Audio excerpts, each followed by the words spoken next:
روایت میں بھی ہے نا کہ علم اس طرح سے حاصل کرو کہ تمہارے اندر چشمہ پھوٹے، اور اس کا طریقہ بتایا گیا ہے.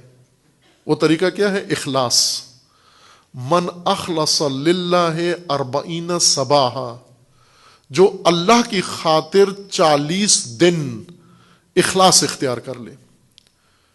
اور یہ بہت مشکل کام ہے، جان لیوا کام ہے. انسان جان لیوا کام ہے. اخلاص للہ 40 دن 40 منٹ اخلاص للہ نہیں رکھ سکتا انسان.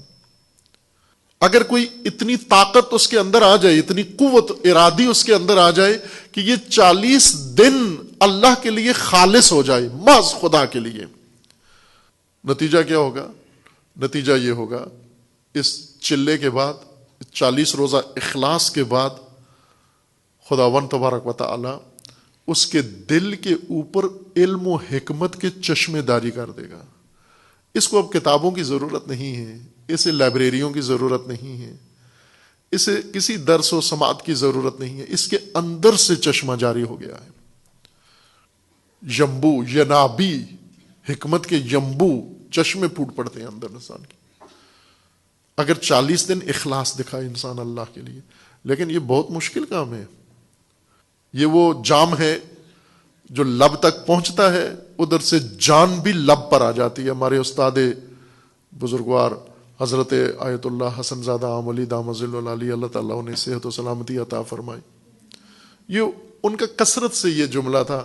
اپنے اس شیرین سخن کے ساتھ اکثر یہ فرماتے تھے کہ اگر تم نے ہمت کی، اگر تم نے کوشش کی تو کسی نتیجے پہ پہنچ جاؤ گے. لیکن یہ کب ہوگا؟ وہ یہ فرماتے تھے کہ جام پیالہ، جام یعنی علم کا جام، معرفت کا جام، حکمت کا جام، جام بلب می رسد. کب؟ جان بلب می رسد، جب جان لبوں پہ آ جائے پھر جام بھی لبوں پہ آ جاتا ہے. یہ مجاہدت، یہ کوشش انسان کو جان بلب کر دیتی ہے. یہ اخلاص 40 روزہ یہ انسان کو جان بلب کر دیتا ہے، جان لبوں پہ آ جاتی ہے. لیکن اس وقت لذت بہت محسوس ہوتی ہے چونکہ جام بھی لبوں پہ ہوتا ہے. اس وقت علم کے سوتے پھوٹتے ہیں، انسان کے چشمہ پھوٹتا ہے. یہ اندر سے اللہ کی ذات، اندر سے علم انسان کے جگا دیتی ہے. ایک علم ہے جو ہم باہر سے اپنے اندر بھرتے ہیں.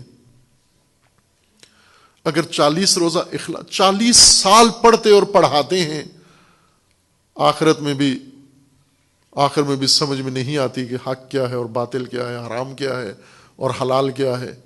لیکن اگر 40 دن اخلاص دکھائیں اللہ کے لیے، پھر اتنی تگ و دو کی ضرورت نہیں ہے.